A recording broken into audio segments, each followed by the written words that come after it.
Si toi aussi, en entretien d'embauche, on t'a posé cette question, pourquoi toi, pas une autre? Alors regarde bien cette vidéo. Car je vais t'expliquer ici comment moi je répondais à cette question et pourquoi ça me coûtait autant cher. Parce que dès qu'on me posait cette question à un entretien, à la fin, on ne me rappelait jamais. J'ai analysé et j'ai compris du coup quelles sont les erreurs que je commettais. Je vais t'expliquer dans cette vidéo pour ne pas que toi aussi tu commettes les mêmes erreurs que moi. Alors, si on te pose la question pourquoi toi, pas une autre, l'erreur fatale que font 90% des gens, des candidats, et moi-même je faisais la même erreur, est de citer des qualités. Une réponse du genre, moi parce que je suis sérieux, parce que je suis rigoureux, parce que je suis adaptable. Ce sont des bonnes qualités, mais ce sont des choses génériques que tout le monde peut dire. Alors que le recruteur, lorsqu'il te pose cette question, ça sous-entend trois choses. Il se pose la question, si on investit sur toi, est-ce que tu vas être opérationnel vite? Est-ce que tu ne vas pas rencontrer des problèmes dans ce poste? Et est-ce que tu vas générer de la vraie valeur? Est-ce que tu vas apporter quelque chose de concret?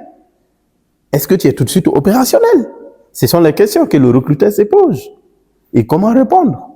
Donc, pour sortir de l'eau, il faut donner quelque chose de concret, avec un exemple précis, vérifiable. Voici la réponse type qu'il faut donner. Tu peux adapter à ton domaine, bien sûr, mais moi, je te donne celui que j'ai donné et qui m'a été très utile, celui qui est cohérent avec la question.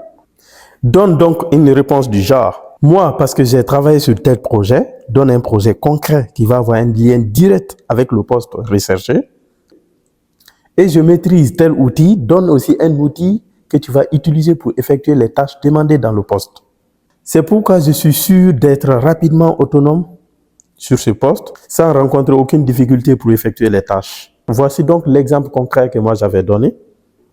Moi, parce que j'ai travaillé sur un projet de déploiement 4G au centre-ville de Lille, à l'université de Lille, lorsque j'étais en Master 2. Ce projet m'a permis d'ailleurs d'avoir les bonnes bases sur l'outil de simulation Atoll, ce qui va être très bénéfique pour ce poste. C'est pourquoi dès que j'ai vu ce poste, je me suis tout de suite dit que je peux apporter de la valeur pour ce poste et je peux très rapidement être autonome en effectuant des tâches parce que l'outil dans lequel je vais travailler, j'ai les bonnes bases dans cet outil. Voici une réponse qui sort de l'eau. Les autres candidats n'ont pas forcément fait le même projet et les autres candidats n'ont pas forcément les mêmes bases que moi dans cet outil. Donc ça fait en sorte que je sors de l'eau. Donc ça prouve que je suis un candidat exceptionnel. C'est ce que le recruteur veut savoir. En investissant sur moi, je ne rencontrerai non seulement pas de problèmes en effectuant les tâches, parce que j'ai déjà les notions de base dans cet outil. En plus, je vais être rapidement autonome. C'est ce que les recruteurs veulent. Ils ne veulent pas quelqu'un qui va faire 100 ans sans être autonome.